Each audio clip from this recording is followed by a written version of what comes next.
आप देख रहे हैं एनबी न्यूज और मैं हूं आपके साथ काजल ठाकुर। राजधानी लाइव में दो बड़े मुद्दों से आपको रूबरू कराएंगे, लेकिन शुरुआत मुंबई से करते हैं। मुंबई के मुकेश अंबानी के घर के बाहर मिली जिलेटिन से भरी स्कॉर्पियो कार और फिर वाहन मालिक की मौत के बाद से जो तथ्य निकलकर सामने आए हैं, उसके अनुसार राज्य की विपक्षी पार्टी बीजेपी ने मामले को एनआईए को सौंपने की मांग कर दी है। और वहीं गृह मंत्री अनिल देशमुख वो जो है एनआईए को जांच सौंपने की मांग को पूरी तरीके से खारिज कर चुके हैं और इस जांच को एंटी टेररिस्ट स्क्वाड यानी एटीएस को सौंप दिया गया है। लेकिन हिरेन का परिवार पुलिस की जांच से संतुष्ट नहीं है।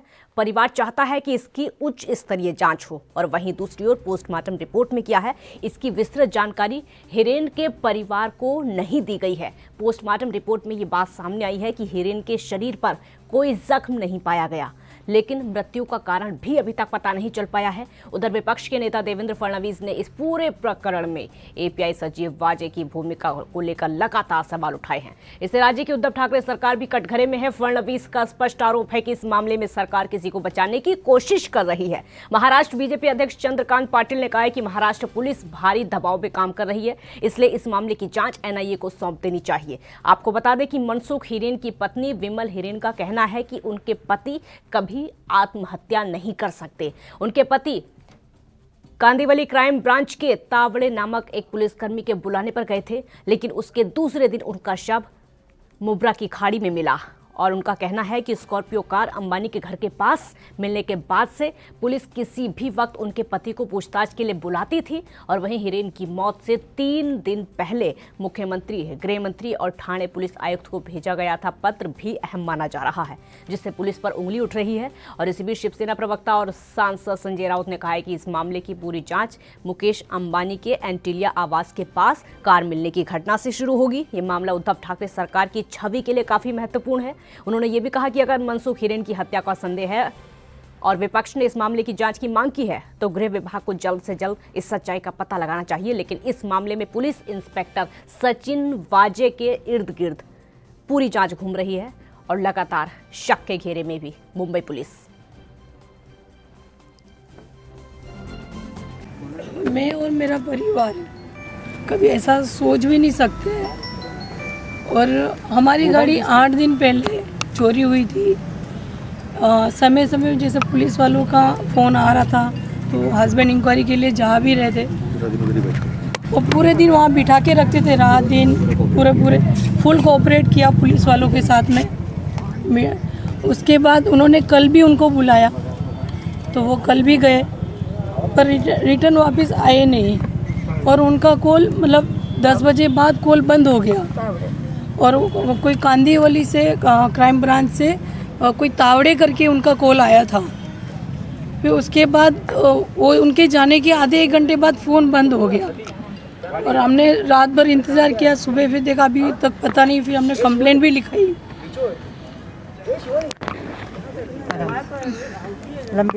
क्या वो यही बोल के गए थे कि पुलिस अधिकारियों से मिलने जा रहे हैं? जी हाँ। किससे मिलने जा रहे हैं? कौन है वो अधिकारी? कांदिवली के क्राइम ब्रांच के तावड़े करके नाम बताया, जिनका कॉल आया था। और वो बोले मैं अभी आ ही रहा हूँ, खाली मिलने को बोला, इसलिए मिलने जा रहा हूँ। क्या किसी तरह पीएम कल शाम को हुआ था, उसकी रिपोर्ट आज हमने उनके रिलेटिव्स को हैंडओवर कर दी है और आगे की कार्रवाई कर रही है। क्या कुछ फॉरेन्सिक जांच के लिए भी सॅम्पल मराठीत थोडक्यात मराठीत सांगा. पीएम रिपोर्टमध्ये काय काल करण्यात आलेला होता आणि त्याचा जो रिपोर्ट होता तो आज त्यांच्या नातेवाईकांना देण्यात आलेला आहे आणि पुढील कारवाई करेल. धन्यवाद. तो मनसुख हिरेन की मौत को लेकर लगातार सवाल उठाए जा रहे हैं, क्योंकि अचानक से ये मौत हो जाती है। क्योंकि जो स्कॉर्पियो थी जो कि अंबानी के घर के पास मिली थी, वो मनसुख हिरेन की स्कॉर्पियो थी। उसके बाद से पुलिस लगातार मनसुख हिरेन से पूछताछ कर रही थी। पुलिस जब भी बुलाती थी उसके बाद वो तभी जाते थे। कई घंटों तक सवालों की बौछार मनसुख हिरेन पर की गई, लेकिन जब एक बार मनसुख पुलिस के बुलाने पर जाते हैं, उनके परिवार का कहना है कि पुलिस का फोन आया था, सचिन वाजे का फोन आया था। उनके कहने पर मनसुख हिरेन अपने घर से निकले थे, जिसके बाद मनसुख हिरेन की डेड बॉडी मिलती है। हालांकि पुलिस का कहना है कि ये जो मौत हुई है डूबने से हुई है, लेकिन परिवार का कहना है कि वो आत्महत्या नहीं कर सकते।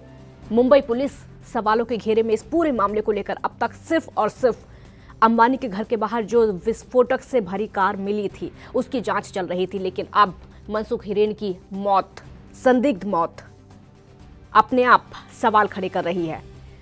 क्योंकि अभी तक जांच रिपोर्ट सामने आ चुकी है, लेकिन हत्या के कारणों का या फिर मौत के कारणों का खुलासा नहीं हो पाया है, या आत्महत्या है या फिर हत्या है, साफ नहीं हो पाया है।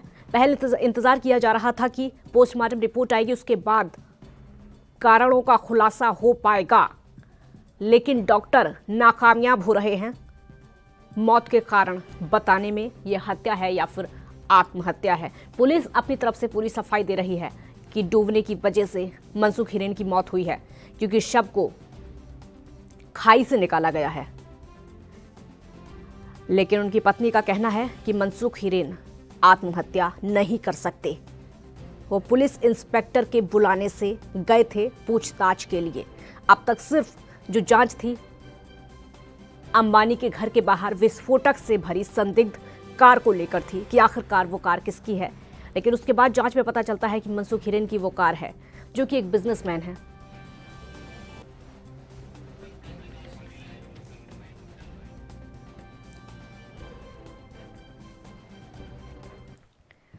और सत्यप्रकाश सोनी संवाददाता मुंबई से इस समय हमारे साथ लाइव जुड़ चुके हैं। सत्यप्रकाश, मनसुख हिरेन की मौत, एक तरीके से संदिग्ध मौत, लगातार सवालों के घेरे में, सबसे पहले अपडेट बताइए। देखिए काजल, जिस तरह से एंटीनिया के बाहर जिलेटिन से भरी कार मिली थी, उसके मालिक मनसुख की मौत के बाद लगातार सियासी गलियारों में हलचल मच गई है। लगातार मुंबई पुलिस सहित क्राइम ब्रांच एटीएस की टीम इस पूरे मामले की गंभीरता से जांच कर रही है। जिस तरह से आनंद फानम ने, महाराष्ट्र के गृह मंत्री अनिल देशमुख ने पूरा मामला जब अब देर रात एटीएस को दे दिया है, उसके बाद से एटीएस लगातार छानबीन कर रही है। वही आपको बताते हैं कि मनसुख की जो पोस्टमार्टम रिपोर्ट है, तो उसमें साफ तौर पे ड्रोन का मामला सामने, यानी कि डूबने से उनकी मौत हुई है। लेकिन जिस तरह से यह भी जानकारी मिल रही थी कि मनसुख के मुख के अंदर से करीब 5 रुमाल मिली है, तो जाहिर तौर पर ये किसी ने उनके मुंह में ठूस कर उनको ड्रोन किया होगा, इस तरह की जानकारी है। लेकिन वही परिवार वालों को साफ तौर पे कहना है कि इस पूरे मामले में एक क्राइम ब्रांच का अधिकारी है जिसने फोन किया था, उसके बाद मनसुख अपने घर से निकले थे। लेकिन ये क्राइम ब्रांच का अधिकारी कौन है, इसकी जानकारी अभी Mumbai police crime branch ATS किसी को भी नहीं है। यानी कि तमाम जो अब तक जो जांच हुई है, उसमें अब तक किसी भी तरह का कोई पुख्ता सबूत न तो क्राइम ब्रांच को मिला, न ही एटीएस को मिला है। तो जाहिर तौर पर पूरा मामला कहीं गंभीर हो गया है। अब सियासत गलियारों में भी लगातार हलचलें देखी जा रही है। प्रत्यारोप आरोप का जो दौर है वो कहीं न कहीं शुरू हो गया। सत्यप्रकाश, इस मौत को लेकर मुंबई पुलिस तो सवालों के घेरे में है, खासकर इंस्पेक्टर सचिन वाजे के इर्द गिर्द ये जो शक है वो घूम रहा है, क्योंकि उनकी पत्नी का कहना है कि जैसे उनका फोन आया था, उनके फोन के बुलाने पर ही वहां से वो निकले थे, क्योंकि लगातार पहले भी कई घंटों तक पूछताछ हो चुकी थी। तो शक की जो सुई है वो पुलिस के इर्द गिर्द घूम रही है, मुंबई पुलिस के। देखिए काजल, जिस तरह से उनकी पत्नी का आरोप है, उनकी पत्नी का आरोप ये था कि 8:10 पर एक तावड़े नामक क्राइम ब्रांच अधिकारी का फोन आया था, उसी के आधार पर वो घर से निकले थे। लेकिन जिस तरह से पूर्व सीएम देवेंद्र फडणवीस ने आरोप लगाया है कि सचिन वाजे लगातार मनसुख के टच में थे, सचिन वाजे और मनसुख आसपास ही रहते हैं, मनसुख की गाड़ियां और सचिन वाजे की गाड़ियां उसी इलाके में एक साथ देखी गई थी। तो जाहिर तौर पर यह कहीं न कहीं शक जो है सचिन वाजे के ऊपर है। हालांकि क्राइम ब्रांच एपीआई सचिन वाजे इस पूरे मामले में कितना संलिप्त है, इसकी गहन जांच के लिए खुद गृह मंत्री अनिल देशमुख ने एटीएस को दे दिया। सत्यप्रकाश, एटीएस को पूरे मामले की जांच सौंप दी गई है। एटीएस इस मामले की जांच अब शुरू करेगी, लेकिन वही परिवार चाहता है कि कोई उच्च स्तरीय जांच एजेंसी इस मामले की जांच करे। तो परिवार की बात क्यों नहीं सुनी जा रही है? देखिए काजल, जब पूरा मामला एटीएस को दे दिया गया तो जाहिर तौर पर एटीएस किस तरह की जांच करती है और उनके एक समय दिया जाएगा। उस समय के बाद अगर चीजें खुलकर सामने आते, जाहिर तौर पर यह जांच जरूर किसी बड़ी एजेंसी को दिया जा सकता है। लेकिन जब तक एटीएस के पास है या क्राइम ब्रांच इसको अपनी नजर में रखी हुई है, हालांकि ये भी कहा गया कि पैरेलल क्राइम ब्रांच भी इसकी निगरानी रखेगी, इसकी जांच करेगी। तो जाहिर तौर पर तमाम जानकारियां जब खुल के सामने आएंगी, उसके बाद ये निर्णय लिया जाए कि आखिर क्या। दूसरी अहम बात, जिस तरह से फॉरेंसिक जांच के लिए भी तमाम चीजें मुंबई के सांता क्रूज का है या फिर कलीना का है, वहां दे दी गई है। उसके बाद भी उसमें भी जो रिपोर्ट खुलकर सामने आएगी उसके बाद ये तय हो पाएगा कि आखिर ये किन और एजेंसियों को दिया जा सकता है। सबसे बड़े सवाल पोस्टमार्टम रिपोर्ट को लेकर उठ रहे हैं, क्योंकि पहले से इंतजार किया जा रहा था कि पोस्टमार्टम रिपोर्ट आ जाएगी, उसके बाद खुलासा होगा कि आखिरकार ये मौत कैसे हुई, क्योंकि पुलिस का कहना है कि मौत डूबने से हुई है, परिवार का कहना है कि वो आत्महत्या नहीं कर सकते थे। पोस्टमार्टम रिपोर्ट का लगातार इंतजार किया जा रहा था, लेकिन रिपोर्ट आती है उसमें कोई खुलासा नहीं होता है। बहुत बड़ा सवाल है। जाहिर तौर पर काजल, जिस तरह से पोस्टमार्टम आई है उसमें सिर्फ साफ तौर पर बताया गया है कि इसमें सिर्फ ड्रोन का मामला, मतलब डूबने से मौत हुई है और बाकी कोई वजह नहीं मालूम पड़ी है। लेकिन जिस तरह कल देर शाम उनकी पत्नी, उनके परिवार ने मुंबई पुलिस से मांग की थी कि जो पोस्टमार्टम की रिपोर्ट है उसको सार्वजनिक किया जाए और लोगों से ये जानकारी ली जाए कि आखिर कैसे क्या कुछ हुआ था। इस पूरे मामले को लेकर कहीं न कहीं अब सरकार भी गंभीर है। सरकार भी लगातार इस पूरे मामले में नजर बनाई हुई है कि किस तरह से एक के बाद एक स्टेप आ रहे हैं और किस तरह से एक के बाद एक जांच एजेंसियां जो जांच कर रही है वो अपनी अपनी जानकारी दे रही है। सत्य प्रकाश, एक और सवाल खड़ा होता है, क्योंकि अंबानी के घर के पास पहले तो संदिग्ध कार मिलती है, उसमें विस्फोटक होते हैं, उसके बाद जो कार मालिक है उनकी मौत हो जाती है। मौत का अभी तक खुलासा नहीं हो पाया है। मुंबई पुलिस इस मामले में अभी तक कुछ नहीं कर पाई है। ना तो पहले विस्फोटक का पता चल सका था, हालांकि जो चिट्ठी में लिखा था सिर्फ उतना ही जगजाहिर है और सबको पता है। उसके बाद अचानक से मौत हो जाती है। मुंबई पुलिस को अभी भी कुछ नहीं पता है, तो जाहिर सी बात है मुंबई पुलिस की जो प्रतिष्ठा है वो दांव पर है। और ये कोई पहला मामला नहीं है, पहले भी कई बार मुंबई पुलिस पर सवाल उठते रहे हैं इस मामले को लेकर। पहले कई ऐसे मामले आ चुके हैं। जी काजल, देखिए पिछले अगर सालों की बात की जाए, जिस तरह से सुशांत के साथ हुआ था, सुशांत को लेकर लगातार मुंबई पुलिस की बहुत किरकिरी हुई थी। उसको लेकर मुंबई पुलिस अपनी छवि को सुधारने में लगी थी। लेकिन जिस तरह से ये नया मामला, अंबानी के घर के बाहर कार मिलना, फिर एक पत्र मिलना, जिलेटिन से भरा सामान मिलना, जिलेटिन कहाँ से आया, फिर वो कार कैसे आई। हालांकि ये भी जानकारी मिल रही है कि जो कार थी वो मनसुख की डायरेक्ट नहीं थी, किसी और की कार उन्होंने लिया था। तो तमाम जानकारियां हैं जो मुंबई पुलिस के लिए एक बड़ी चुनौती है। लेकिन जिस तरह से पीएम रिपोर्ट आ गया और फिर वो कैसे घर से बाहर निकले। दूसरी अहम बात काजल आपको बता दे कि मनसुख ने एक दिन पहले ही मुंबई पुलिस कमिश्नर को एक पत्र लिखा था, जिनमें साफ तौर पर कह दिया था कि उनको मीडिया कर्मी और मुंबई पुलिस के तमाम कई अधिकारियों तो डर लगता है, क्योंकि लगातार वो उन्हें परेशान करते हैं। तो जाहिर तौर पर यह भी बड़ा एक अहम सवाल है कि अगर मुंबई पुलिस कमिश्नर को इस तरह की खत मिला था और तो फिर उनको सुरक्षा क्यों नहीं दी गई, उनके ऊपर नजर क्यों नहीं रखी, तो बड़ा सवाल होता है।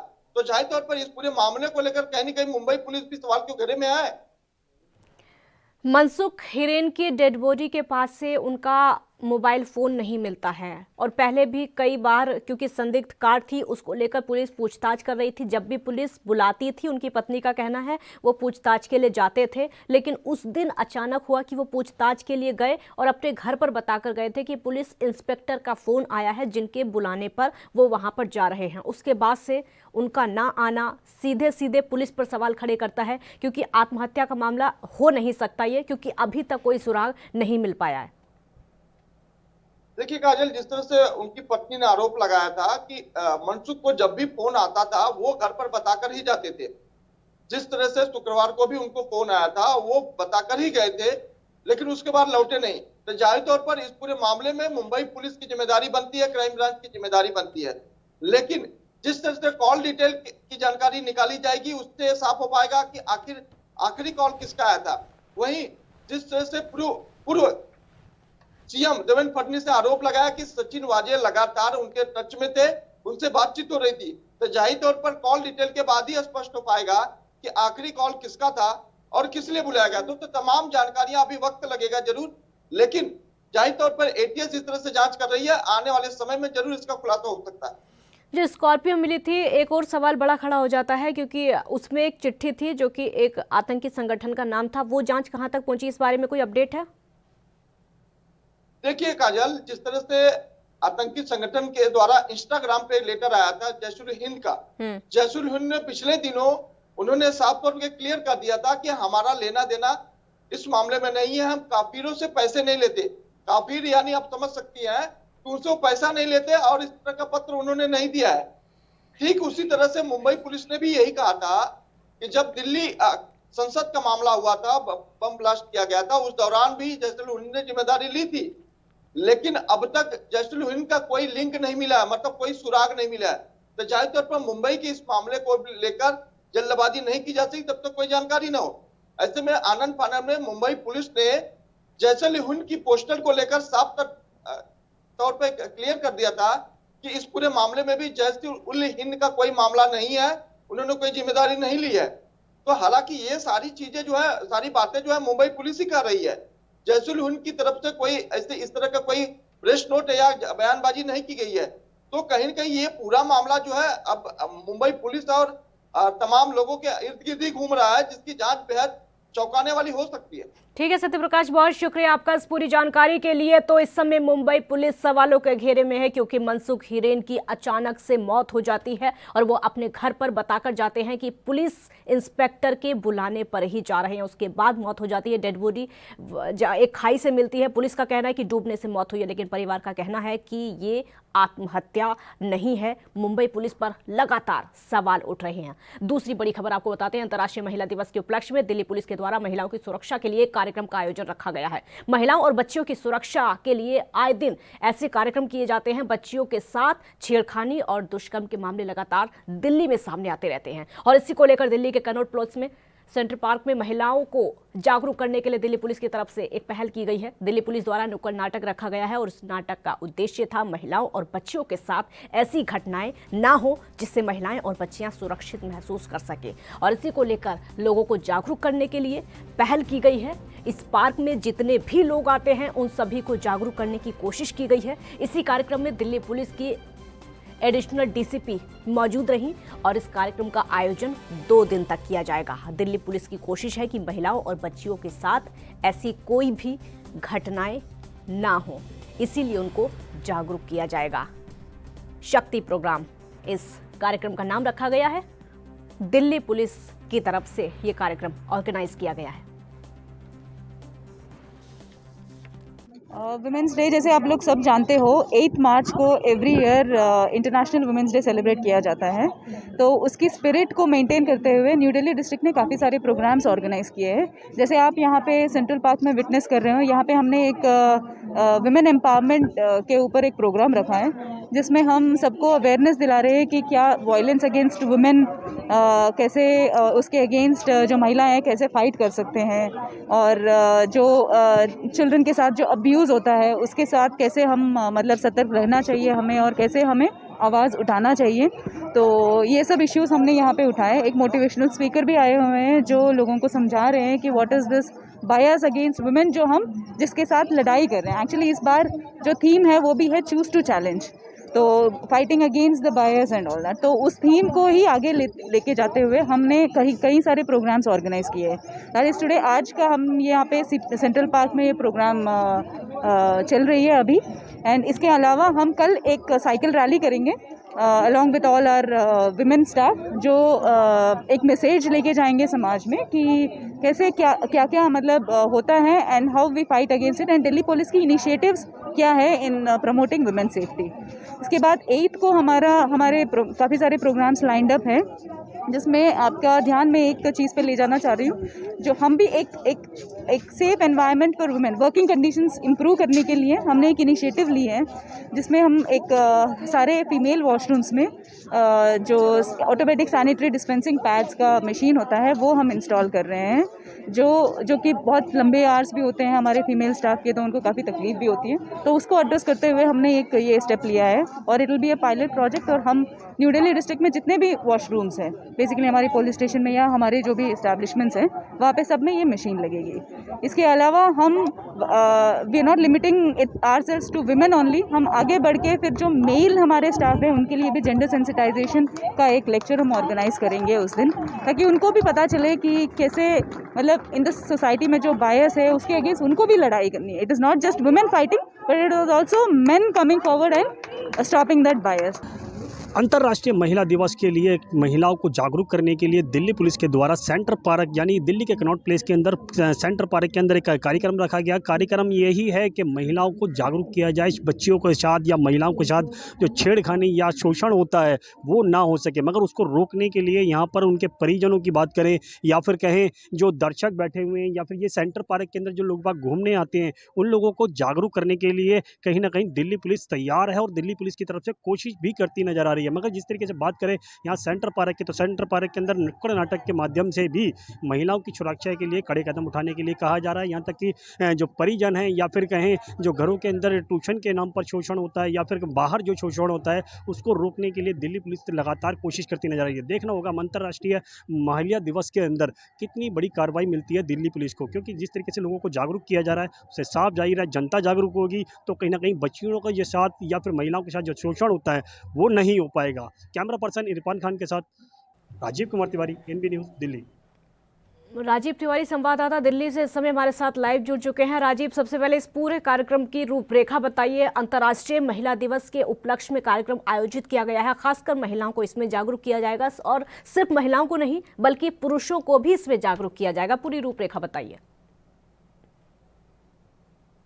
दिवस के उपलक्ष्य में एक कार्यक्रम रखा गया था दिल्ली पुलिस के द्वारा, मगर दिल्ली पुलिस हमेशा ज्यादातर दिल्ली पुलिस के पास एक शिकायत आती है कि महिलाओं के साथ शोषण हो रहा है, महिलाओं के साथ दुष्कर्म हो रहा है। उसी को लेकर इस कार्यक्रम के अंदर महिलाओं को जागरूक करने के लिए कोशिश की गई। यहाँ तक कि नुक्कड़ नाटक के द्वारा यही समझाने की कोशिश किया गया जो स्कूल की बच्ची होती हैं या फिर कहें आस पड़ोस में रहने वाले जो लोग होते हैं वो कहीं ना कहीं इस तरीके की घटनाएं करते हैं ताकि बच्चियों को कहीं ना कहीं शर्मसार होना पड़ता है और कहीं ना कहीं उनके परिजनों को भी। मगर कहीं ना कहीं उनको जागरूक करने के लिए जो कार्यक्रम रखा गया था उसके अंदर साफ उद्देश्य था दिल्ली पुलिस का कि लगातार जनता को जागरूक करना है। यहाँ तक कि जो सेंटर पार्क के अंदर लोग बाग घूमने आते हैं या फिर कहें थोड़ा सा विश्राम करने आते हैं, आराम करने आते हैं, बैठने आते हैं, तो कहीं ना कहीं उन तक एक मैसेज जाए ताकि वो अपने आसपास के लोगों को या छोटी बच्चियों का इस तरीके से ध्यान रखे। मगर जिस तरीके की घटनाएं होती है उससे साफ जाहिर कहीं ना कहीं दिल्ली पुलिस की मुश्किलें बढ़ती हैं और दिल्ली पुलिस के पास कहीं ना कहीं इस तरीके की शिकायत आती है। मगर उसी को मद्देनजर रखते हुए नई दिल्ली की जो राजीव, एक और बड़ा सवाल उठता है और सवाल ये है कि जब भी दिल्ली में ऐसा कोई मामला आता है, चाहे वो अपहरण का मामला हो या फिर रेप का मामला हो, सबसे पहले जो सवाल उठते हैं वो दिल्ली पुलिस पर उठते हैं और दिल्ली पुलिस की तरफ से ये कार्यक्रम आयोजित किया गया है। कितना असर इसका हो सकता है? देखिए, तरीके से बात करें दिल्ली की तरफ से बिल्कुल असर हो सकता है, मगर कहीं ना कहीं ये कार्यक्रम या इस तरीके के कार्यक्रम लगातार चलते रहे तब कहीं जाके असर हो सकता है। सिर्फ महिला दिवस के उपलक्ष्य में ही 1 या 2 दिन का कार्यक्रम करने के साथ साथ भी ऐसा मैसेज नहीं जा पाएगा ढंग से जो जनता तक जाना चाहिए। मगर लगातार जिस तरीके से कहीं ना कहीं जनता तक मैसेज जाए तो कहीं ना कहीं असर होता है। मगर कहीं ना कहीं जिस तरीके से बात करें 1 दिन के कार्यक्रम से कोई असर नहीं देखने को मिलेगा। यहाँ तक कि जो जनता को भी कहीं ना कहीं जागरूक नहीं होगी और जिस तरीके से बच्चियों के साथ ही कहे या महिलाओं के साथ बसों के अंदर, बाहर रोड पे या फिर कहें सकते हैं और प्रोग्रामों के अंदर या फिर कहें स्कूलों के अंदर जो इस तरीके की छेड़छाड़ होती है या जो घटनाएं होती हैं वो कहीं ना कहीं उसको रोकने के लिए दिल्ली पुलिस कहीं ना कहीं कोशिश करती नजर आई और खास तौर पर बच्चियों को जागरूक करने के लिए या फिर उनके परिजनों को जागरूक करने की कोशिश की गई। मगर जिस तरीके से कार्यक्रम रखा गया ये 2 दिन का कार्यक्रम होगा, यानी कि 6 मार्च और 7 मार्च का, तो कहीं ना कहीं कोशिश यही की जाएगी जनता को जागरूक किया जाए। मगर देखना होगा इस तरीके के कार्यक्रम से कितनी जनता जागरूक हो पाती है। जी, सेंट्रल पार्क में इस कार्यक्रम का आयोजन किया गया है और वहीं कई पुलिसकर्मी, कई महिला पुलिसकर्मी भी मौजूद हैं जो इस कार्यक्रम में मौजूद है। एक स्पीच का कार्यक्रम रखा गया है, उस स्पीच में क्या हो सकता है, कौन कौन लोग शामिल हो सकते हैं? देखिए, बिल्कुल इस तरीके के कार्यक्रम के अंदर लगभग महिलाएं बिल्कुल ज्यादा थी। यहाँ तक कि जो घूमने आए थे वो भी लोग थे और कहीं ना कहीं लड़कियां भी थी, छोटी छोटी बच्चियां भी थी और यहाँ तक कि जो खुद डीसीपी थी वो भी एक महिला थी और जो एसीपी थी वो भी एक महिला थी। वो कहीं ना कहीं हर तरीके से कोशिश यही की गई थी महिलाओं को जागरूक किया जाए। मगर जिस तरीके से जो कह सकते हैं बड़ी महिलाएं हैं वो कहीं ना कहीं इसके अंदर समझदार होती हैं और कहीं ना कहीं जागरूक होती है, मगर जो छोटी बच्चियां होती हैं वो इतनी जागरूक नहीं होती है, ना ही उनको इतनी समझ होती है। तो कहीं ना कहीं उनको जागरूक करने के लिए इस तरीके का कार्यक्रम रखा गया था। मगर ये कार्यक्रम जो है वो निरंतर चलने चाहिए ताकि मैसेज जनता तक जा सके और कहीं ना कहीं जो बच्चियों के साथ या महिलाओं के साथ शोषण होता है या फिर कहे रेप होते हैं, इस तरीके की घटनाएं ना हो सके। मगर दिल्ली पुलिस की जो पहल थी वो कहीं ना कहीं सराहनीय थी और कहीं ना कहीं इस तरह की जो पहल होनी चाहिए वो लगातार चलती रहे, कहीं ना कहीं हर और एक डिस्ट्रिक्ट के अंदर नहीं, ये दिल्ली के तमाम इलाकों के अंदर होनी चाहिए ताकि जनता तक मैसेज जा सके और जनता कहीं ना कहीं जागरूक हो सके और ताकि जो बच्चियां हैं या फिर स्कूलों में पढ़ने वाली बच्चियां हैं या फिर जो बड़ी जो वुमेन है जो काम करने जाती है या फिर नौकरियां करने जाती है उनके साथ इस तरीके की घटना ना हो सके। मगर कहीं ना कहीं दिल्ली शर्मसार जरूर होती है जब इस तरीके की घटनाएं होती है या फिर महिलाओं के साथ छेड़छाड़ होती है या फिर कहे रेप होते हैं, तो कहीं ना कहीं दिल्ली की शर्मसार जरूर होती है। मगर कहीं ना कहीं दिल्ली पुलिस के ऊपर भी सवालिया निशान खड़ा होता है और उसी को जो सवालिया निशान खड़ा होता है उसको दूर करने के लिए दिल्ली पुलिस की तरफ से ये पहल की गई थी। जी, राजीव, एक और बड़ा महत्वपूर्ण सवाल है और वो सवाल ये है कि जब अंतर्राष्ट्रीय महिला दिवस है, उस दिवस पर इस तरह का कार्यक्रम आयोजित किया जा रहा है ताकि महिलाओं को जागरूक किया जा सके, लड़कियों को जागरूक किया जा सके, लेकिन हम ज़्यादातर देखते हैं सिर्फ ऐसे दिन पर ही ऐसे कार्यक्रम क्यों आयोजित किए जाते हैं? और अगर इन कार्यक्रम को रोज आयोजित किया जाए तो कैसा रहेगा? वो जो अपराधी हैं, वो जो हवस का शिकार बनाते हैं छोटी छोटी बच्चियों को, क्या उन पर कोई असर होगा सिर्फ एक दिन के कार्यक्रम का?